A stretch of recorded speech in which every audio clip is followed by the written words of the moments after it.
Welcome to GTS news. నేను స్వాతి. ఈ రోజు ఇబ్రహీంపట్నం మున్సిపాలిటీలో గందరగోళం నెలకొందని చెప్పుకోవచ్చు. ఇబ్రహీంపట్నం మున్సిపాలిటీ చైర్మన్ ఎన్నిక ప్రక్రియలో భాగంగా ఈ రోజు అందరు కౌన్సిలర్లు ఇక్కడికి వచ్చి వాళ్ళ యొక్క ఓటింగ్ అనేది నమోదు చేసుకోవాల్సి ఉంటుంది. సో ఆ క్రమంలోనే ఆకుల యాదగిరి గతంలో బీఆర్ఎస్ పార్టీ చైర్మన్ అభ్యర్థిగా ఆకుల యాదగిరి నేనే ఉంటాను అని చెప్పేసి విశ్వ ప్రయత్నాలు చేశారు. అయితే ఈ క్రమంలోనే ఆకుల యాదగిరిని కిడ్నాప్ చేశారని, అతను కనిపించట్లేదని కూడా వాళ్ళ కుమారుడు వాపోతున్నారు. అసలు ఏం జరిగింది, ఆకుల యాదగిరి ఎప్పటి నుంచి కనిపించట్లేదు, ఏమైనా సమాచారం ఉందా? మా డాడీ ఎలక్షన్ కౌంటింగ్ నుంచి కనిపిస్తలేడు. ఇంట్లో వండుకున్న తీసుకొని వెళ్ళిపోయారు బీఆర్ఎస్ పార్టీ వాళ్ళు. కౌంటింగ్ రోజు, ఎలక్షన్ కౌంటింగ్ రోజు తీసుకొని వెళ్ళిపోయారు. డాడీ ఫోన్ చేస్తే స్విచ్ ఆఫ్ వస్తుంది.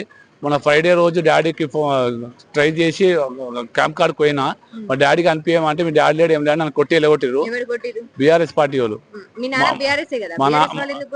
ఒక వ్యక్తికి జనరల్ రెడ్డి అయింది, ఒక బీసీ వ్యక్తి ఎట్లయితావు అని చెప్పి మా డాడీని కొట్టిరు. దాన్ని కొట్టి అతని దగ్గర 10 కోట్లు తీసుకొని చైర్మన్ చేద్దామని వచ్చిర్రు. మా డాడీని తీసుకురావాలి. ఇప్పుడు మా డాడీ ఎక్కడుండో మాకు తెలియాలి. మా డాడీ ఉండా పోయిండా తెలుసు అప్పంచి. ఆయన దగ్గర టాబ్లెట్లు ఏం లేవు. ఆయన షుగర్ పేషెంట్. ఆయన 40 సంవత్సరాల నుంచి రాజకీయం చేస్తుండు. మా డాడీ వద్దంటే నిలబడాలంటే మా డాడీ మళ్ళీ కిషన్ రెడ్డి బంటి ఇద్దరు ఇంటికి వచ్చి నువ్వు నిలబడు, నేను చైర్మన్ ఇస్తామని చెప్పి ప్రభులో పెట్టి కొన్ని పైసలు తీసుకొని నిలబడిపించారు. మొత్తం అయిపోయినాక 10 కోట్లకు లొంగిపోయి మా డాడీ చైర్మన్ లా కూడా వేసి ఇలా మా డాడీ కూడా వేసారు. మా డాడీ ఉండో మాకు కావాలి.